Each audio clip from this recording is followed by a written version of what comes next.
Hello दोस्तों, स्वागत है आपका YouTube channel Saurabh sir mathematics में। दोस्तों, जनरल हिंदी सामान्य हिंदी वन लाइनर क्वेश्चंस की सीरीज़ का ये पार्ट नंबर 7 है। यदि आप UP TET, C TET, super TET, police, SSC GD, SSC SI आदि एग्जाम्स की यदि आप तैयारी कर रहे हैं तो ये वीडियो आपके लिए दोस्तों बहुत ही महत्वपूर्ण होने वाला है। दोस्तों, इस सीरीज़ में आपको वन लाइनर क्वेश्चंस की सीरीज़ है। इसमें आपको फटाफट अंदाज में जो भी क्वेश्चंस हैं उन्हें कवर कराया जाएगा।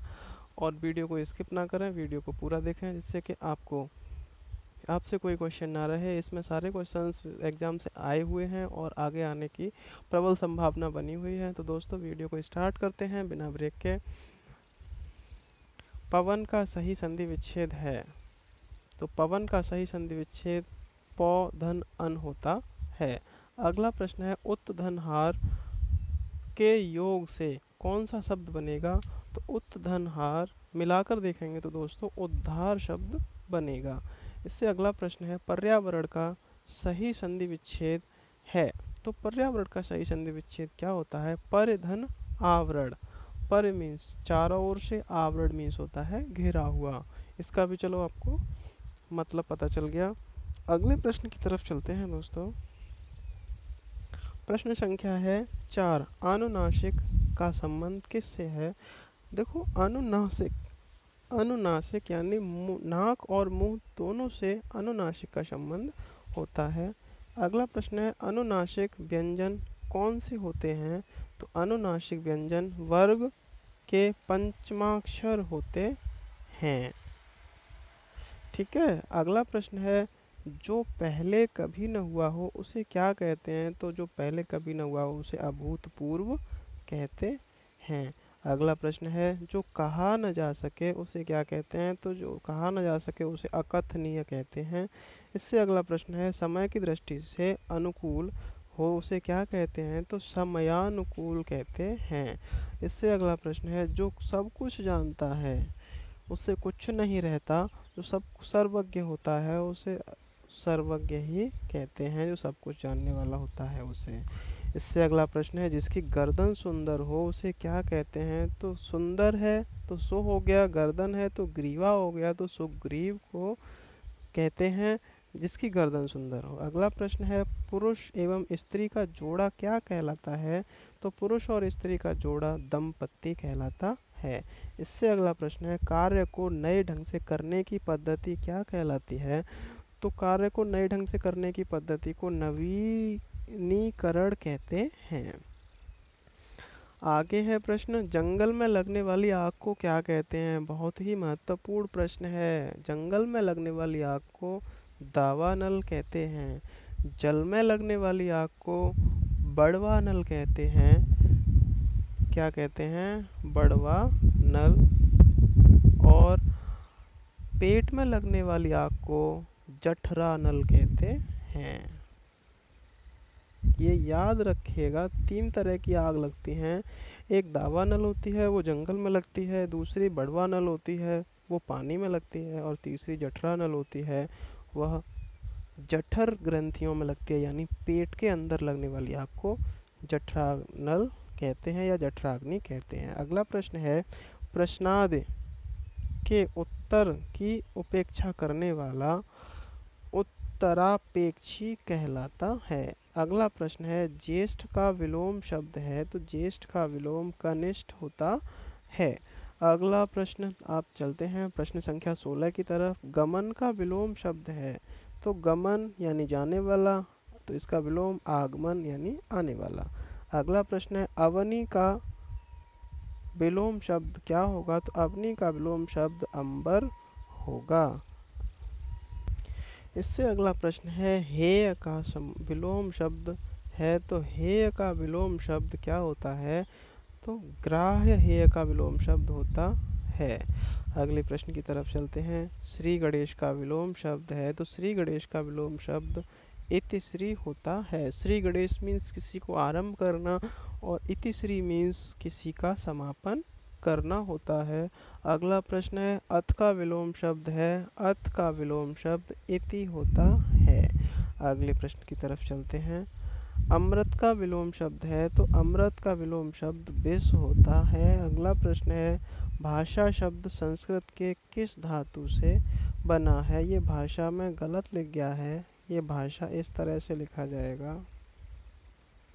भाषा शब्द संस्कृत के किस धातु से बना है? बहुत ही महत्वपूर्ण प्रश्न है।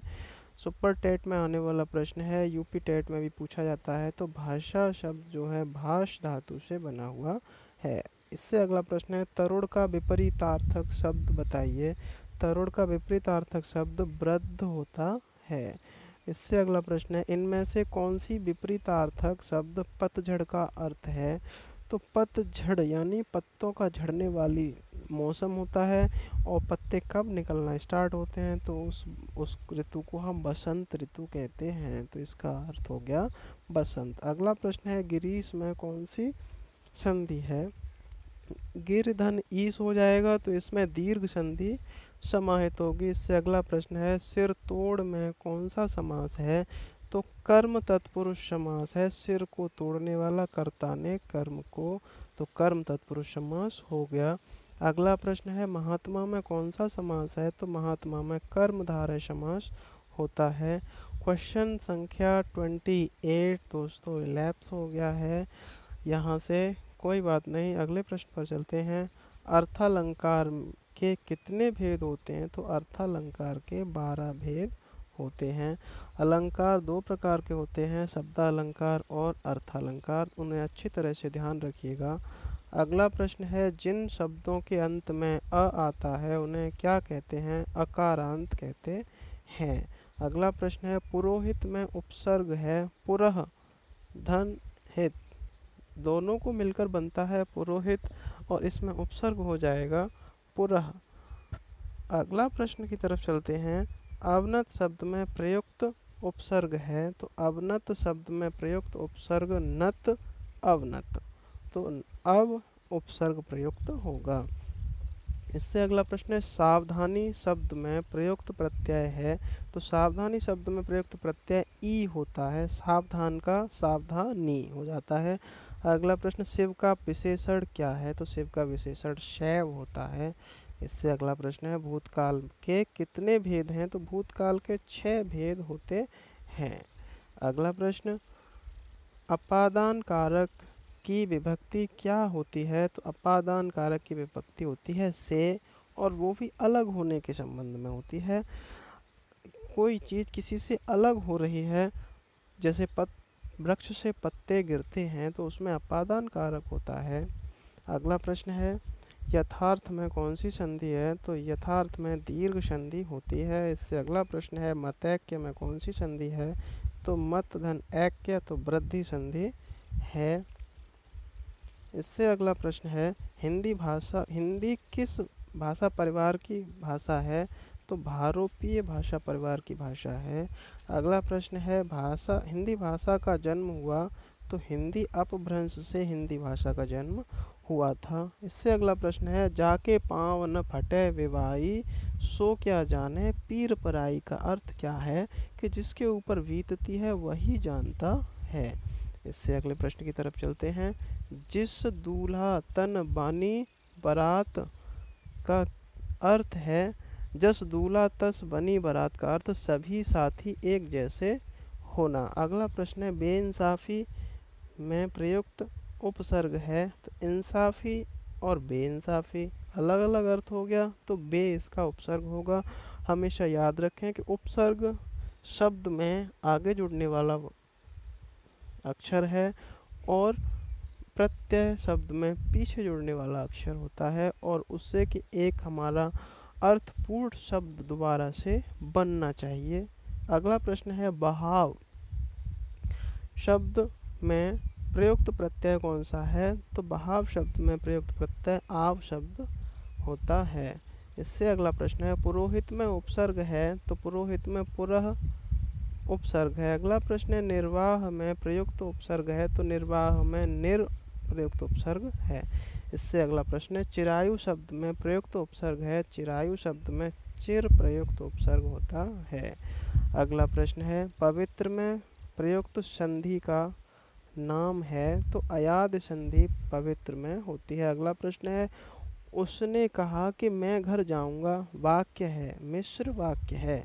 अगला प्रश्न, अरे विस्मय बोधक चिन्ह, उसने तो कमाल कर दिया। वाक्य है, कौन सा वाक्य है? तो विस्मय बोधक चिन्ह से आपको पता चले गया कि विस्मय बोधक वाक्य है। तो दोस्तों ये थे हमारे हिंदी के टॉप 50 क्वेश्चंस का पार्ट नंबर 7।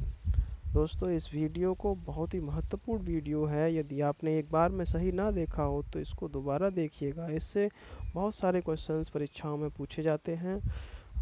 आपने ये नहीं देखा तो समझ लीजिए कुछ नहीं देखा। यदि आपको वीडियो अच्छा लगा हो तो हमारे चैनल को सब्सक्राइब करें, लाइक करें, कमेंट करें और इस तरह के और वीडियोज़ पाने के लिए पास में आए बेल आइकन को अवश्य दबाएं, जिससे कि आपको हमारी वीडियो आने का नोटिफिकेशन मिल जाए और आप अपनी तैयारी को बेहतर बना सकें। तो दोस्तों इसका पीडीएफ पाने के लिए हमारे डिस्क्रिप्शन में दिए गए टेलीग्राम चैनल के लिंक पर जाकर चैनल को ज्वाइन करें और पीडीएफ मुफ्त में प्राप्त करें। धन्यवाद दोस्तों।